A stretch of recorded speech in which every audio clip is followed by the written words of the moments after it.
अरिहंत राम के परम भक्त हम, आत्म राम के साधक, जिन वाणी सीता के सपूत, भगवान आत्मा के साधक। ओम नमः सिद्धेभ्या। मंचासीन अध्यक्ष महोदय, मेरे अग्रज और अनुज वक्तागण, मेरे गुरुजन, साधर्मीजन और प्यारे बच्चों, इस प्रवर्तमान गोष्ठी में डॉक्टर हुकुमचंद भारल के साहित्य के संबंध में समीक्षात्मक अध्ययन करते हुए इस गोष्ठी का आयोजन किया जा रहा है। चूंकि मेरा जो विषय है वो समीक्षा कम और राम और सीता की अनकही बातों पर केंद्रित है, और समीक्षा संबंधी विशेष लेख आदरणीय संजय जी भाई साहब ने पश्चाताप की पुस्तक में दिया हुआ है, और उसमें इसका विशेष रूप से काव्यात्मक पक्ष के आधार से समीक्षा की गई है। इसलिए मैं जो यहां आपके सामने विषय प्रस्तुत करूंगा वह राम और सीता के बीच जो अनकही बातें हैं उन बातों को प्रस्तुत करूंगा। देखिए, बातें तो कही हुई कही जाती हैं, अनकही हो उसका नाम बातें कैसे कहलाता है। जब मैं इस बात पर विचार कर रहा था तो मुझे मोदी जी का वो जो प्रत्येक रविवार को चलता है ना मन की बातें, वो ध्यान में आया कि जब मोदी जी मन की बातें कर सकते हैं तो दादा भी मन की बातें कर रहे हैं। वो मन की बातें ही यहां अनकही बातों के रूप में हैं, और किनके बीच? राम और सीता के बीच अनकही बातें। ये अनकही बातें भी जो टाइटल रखा गया उस पर भी थोड़ा सा मुझे कहना है कि देखिए, जितना भी साहित्य देखें, सारे साहित्य में सीता के संबंध में बातें कही गई हैं, राम के संबंध में बातें कही गई हैं, लेकिन अगर आप पूरे साहित्य को उठाकर देख लें तो राम के संबंध में आपको आदर्श पुरुषोत्तम राम के रूप में चर्चा मिलेगी, लेकिन उसके जो दूसरे पहलू हैं उनकी चर्चा आपको वहां नहीं मिलेगी। इसलिए वो जो पहलू है वो दादा के इस पश्चाताप में आपने को देखने को मिलेगा। सीता के संबंध में भी अनुगामिनी सीता के रूप में हम और आपको चर्चा प्राप्त होगी काव्यों में, पतिव्रता सीता के रूप में चर्चा प्राप्त होगी काव्यों में, लेकिन यहां संबोधनी सीता, वैराग्यवर्धनी सीता, तत्व ज्ञान से निष्णात सीता की चर्चा दादा ने अनकही बातों के माध्यम से इस पश्चाताप नामक काव्य के माध्यम से कही है। देखिए, जब पश्चाताप काव्य का प्रारंभ हुआ तो संजय जी भाई साहब ने इसके मूल आधार की तरफ संकेत किया। मैं उनके समीक्षात्मक अध्ययन के वो मूल शब्द पढ़ता हूं जो उन्होंने यहां प्रस्तुत किए। उन्होंने लिखा, संजय जी ने, कि अग्नि परीक्षा के उपरांत संसार स्वरूप को जानकर सीता का दीक्षा लेना और श्री राम को अपनी गलती का एहसास होना ही इस काव्य का मूल आधार है। माने पूर्ण रूप से दो चीजों पर केंद्रित है। दीक्षा के पश्चात सीता का, अग्नि परीक्षा के पश्चात सीता का दीक्षा लेना, और राम ने जो सीता के वनवास भेजा था, अग्नि परीक्षा के लिए कहा था, उसके संबंध में पश्चाताप। काव्य में नाम है पश्चाताप, ख्याल में आ रहा है ना? पश्चाताप कौन कर रहा है? राम कर रहे हैं, लेकिन साथ में चर्चा किसकी है? सीता की भी है। दादा ने अपनी बात में इस बात को हाईलाइटेड करते हुए कि इसका नाम पश्चाताप क्यों है, वो दादा ने अपनी बात में इस बात को कहा। दादा के शब्दों में उस बात को मैं कहना चाहूंगा। दादा ने लिखा, यह काव्य सीता की अग्नि परीक्षा उपरांत सीता के दीक्षा लेने के पश्चात, क्योंकि दो शब्द हैं, पश्चात और ताप, और दोनों को मिलाकर बन गया पश्चाताप।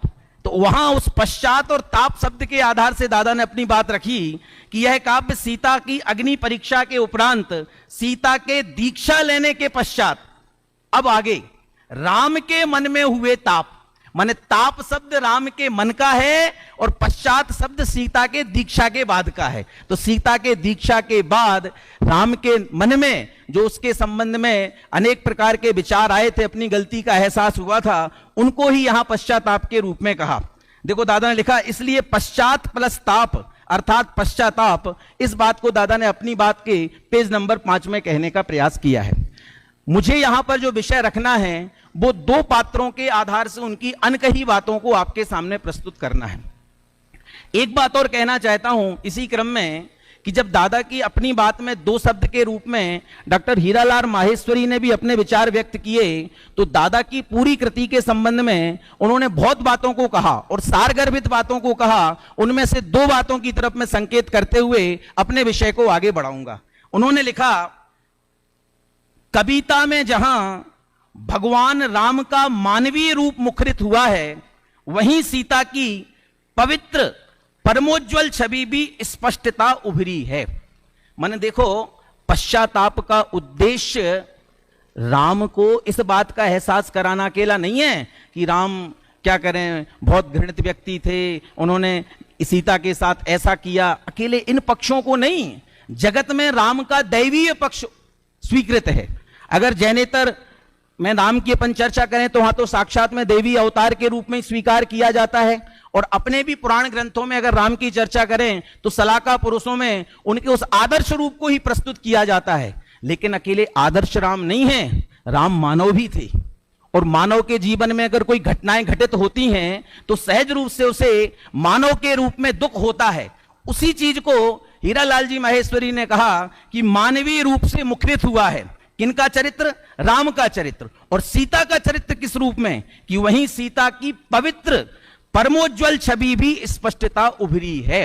माने इसके पहले जो सीता की छवि सिर्फ अनुगामिनी के रूप में थी कि जहां राम जाए वहां कौन जाए, सीता जाती हैं, लेकिन नहीं, यहां पर सीता की अग्नि परीक्षा के माध्यम से पवित्रता तो आई, साथ ही साथ जिस रूप में उन्होंने राम को संबोधित किया और जो पश्चाताप के आधार, जिसका आधार पश्चाताप बना कि सीता को वनवास भेजा, उनको भी क्रमबद्ध पर्याय जैसे सिद्धांतों के माध्यम से कर्म विचार की, कर्म पूर्व कर्म का उदय जानकर ऐसी व्यवस्था को बतलाकर सांत्वना भी प्रदान की। तो इस तरीके से सीता की छवि और उज्ज्वलित हुई।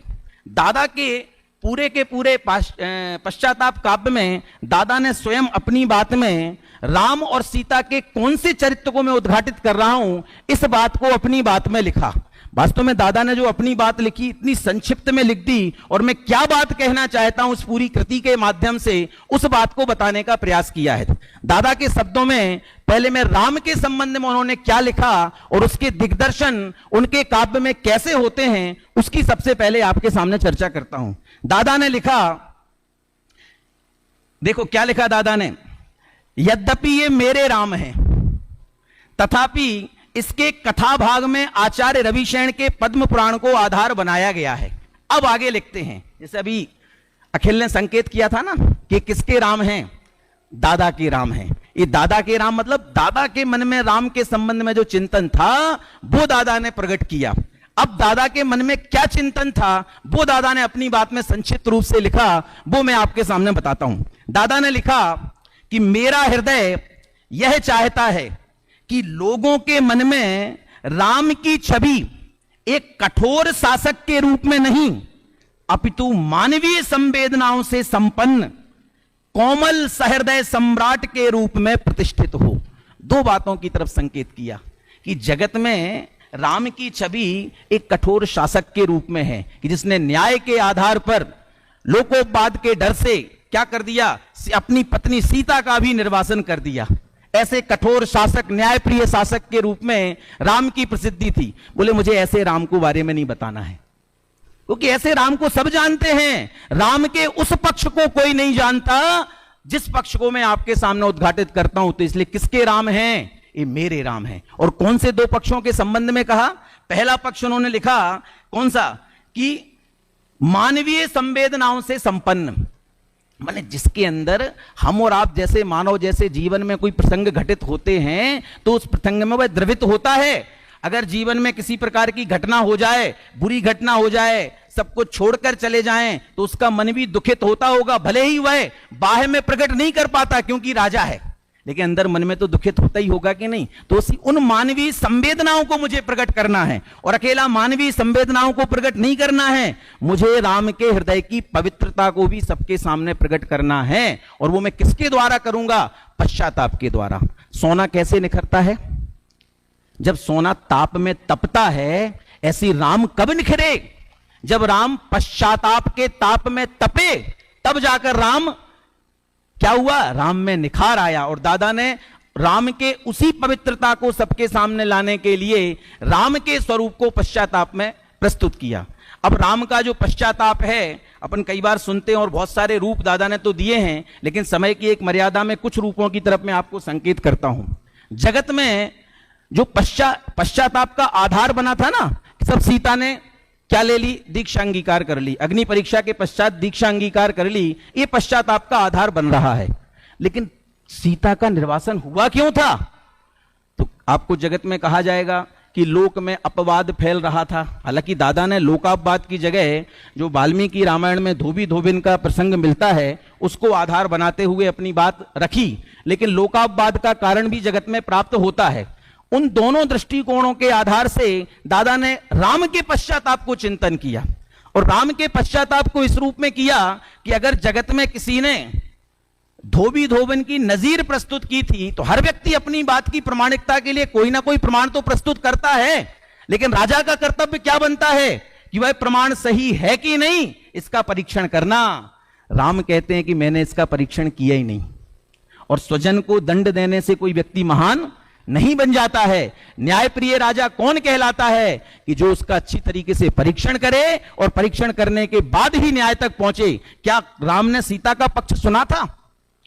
कैसे अन्यायी राम थे? ये दादा ने उसके रूप में प्रस्तुत किया कि कैसे अन्यायी राम थे, एक पक्ष सुन के निर्णय दे दिया। और अगर आपको सीता को घर में रखने का के कारण आपने माने सीता रावण के यहां रही थी इस कारण आपने उसको वनवास दिया, तो आप भी तो बाहर रहे थे, आपको भी वनवास में जाना चाहिए था। और दादा ने तो एक और गजब की बात इस संबंध में कही कि भैया तुरंत नहीं किया ना, सीता को आपने घर में रख लिया था ना। अगर आपके मन में ये बात थी तो तुरंत अग्नि परीक्षा करनी चाहिए थी ना। इतने दिन तक आपने सीता को घर में रखा तो अपराधी राम है। और बहुत अच्छे तरीकों से वो साहित्यिक सरलता के रूप में कहा कि पंडित की बीबी को क्या कहते हैं? पंडितायन। राजा की पत्नी को रानी। ठीक है कि नहीं? तो सीता को अपराधी बना रहे ना, इसका मतलब पहले मैं कौन हूं? अगर सीता अपराधीन है तो मैं कौन हूं? अपराधी हूं।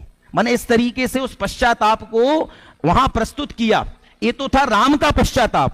कम से कम 10-12 ऐसे अलग अलग उसमें हृदय हैं जहां राम के पश्चाताप का उद्घाटन होता है। लेकिन साथ ही साथ ये तो राम के अनकही बातों के रूप में कहा, लेकिन सीता की अनकही बातें भी तो उसमें हैं। और सीता की अनकही बातें ज्यादा विस्तार से नहीं है, संक्षिप्त रूप में और सार गर्भित हैं।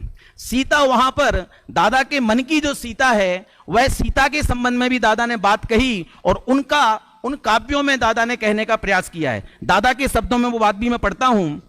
इसी प्रकार सीता का स्वरूप भी मानव समाज द्वारा प्रताड़ित असहाय नारी के रूप में नहीं, अपितु विपत्तियों के बीच में भी संतुलन ना खोने वाली तत्व ज्ञान से संपन्न उस नारी के रूप में प्रतिष्ठित हो जो देवी के साथ साथ मानवी भी है, अनुगामिन के साथ साथ वैरागिन भी है। देखो 3 बातों की तरफ संकेत किया दादा ने सीता के चरित्र में। एक तो विपरीत परिस्थितियों में धैर्य को नहीं खोने वाली सीता को बताना है मुझे, और दूसरा कि ठीक है सीता का देवी रूप जगत में प्रतिष्ठित है, मुझे उससे कोई निराशा नहीं है, लेकिन उसके साथ साथ वो एक मानव भी है, तो उसके मानवीय रूप को भी मुझे दिग्दर्शित कराना है। और तीसरा, सीता राम की अनुगामिनी थी, खूब कहो मुझे किसी प्रकार की समस्या नहीं है, लेकिन अनुगामिनी के साथ साथ वैरागिनी भी थी, इस बात की भी प्रमुखता आनी चाहिए। और दादा के चिंतन में देखो तत्व ज्ञान वाली बात की तरफ मैं संकेत करता हूं कि सीता के मुख से दादा ने कौन से तत्व ज्ञान को, जब राम पश्चाताप की अग्नि में जल रहे हैं तो सीता के मुख से दादा ने क्या कहलवाया कि सीता की अनकही बातें थी कि राम ये मेरा पूर्वोपार्जित पाप कर्म का उदय है जिसके कारण मुझे बाहर जाना पड़ रहा है। सुदर्शन मुनि के निमित्त से जो मेरे जीवन में उनके प्रति दुराचार हुआ था उसका ही फल मुझे मिल रहा है कि मुझे कहां जाना पड़ रहा है, जंगल में जाना पड़ रहा है। और साथ ही साथ आप चिंता मत करो, ये नियति के क्रम में ऐसा होना था इसलिए हो रहा है। वो क्रमबद्ध पर्याय का चिंतन भी वहां प्रस्तुत कर दिया और प्रेरणा दी राम को कि मुझे छोड़ दिया तो छोड़ दिया, लेकिन किनको मत छोड़ना, लोगों के कहने पे धर्म को मत छोड़ देना। ख्याल में आना, धर्म को छोड़ देने पर आप कैसे बन जाएंगे, धर्म से रहित व्यक्ति बहिरात्मा, जिन रूपों में कहना चाहो उस रूपों में कह जाता है। तो दादा ने सीता के रूप में तत्वज्ञानी सीता के मन के माध्यम से तत्वज्ञान की वर्षा की और साथ ही साथ उनके वैराग्य की चर्चा भी वहां प्रस्तुत की। तो इन बातों की तरफ से सीता की अनकही बातें दादा के माध्यम से आई। अंत में दादा ने अपनी समापन की तरफ एक प्रेरणा के रूप में बात कही, जो मैं मंच के माध्यम से कहना चाहता हूं कि हमें गुणग्राही बनना है, अवगुणग्राही नहीं। वो जो मूल छंद है वो मैं दोहराकर अपनी बात को पूरा करूंगा। भारतवासी गुणग्राही हैं, वे अवगुण अनदेखी करते है, यही वर्ण दृष्टि वे हरदम सबके सद्गुण ही अपनाते। माने गुणग्राही बनना है। और गुणग्राही क्या है कि राम का ये रूप भी हमारे चित्त में स्वीकार होना चाहिए। भले ही हमें कठोर शब्दों का प्रयोग करना पड़ रहा हो, लेकिन गुणग्राही बने, अवगुणग्राही न बने। राम और सीता के अनछुए पहलुओं को दादा ने अच्छे तरीके से प्रस्तुत किया। और कई बार ऐसा लगता है कि दादा 17 वर्ष के नहीं थे। दादा ने भी इस बात को कहा कि ऐसी प्रौढ़ता और चिंतन में ऐसी गंभीरता दिखाई देती है कि जो ऐसा लगता है किसी परिमार्जित कवि के द्वारा यह रचना की गई है। तो दादा के ऐसे पश्चाताप काव्य के सृजक ऐसे दादा को मैं नमन करता हुआ अपनी वाणी को विराम देता हूं। जय जिनेन्द्र।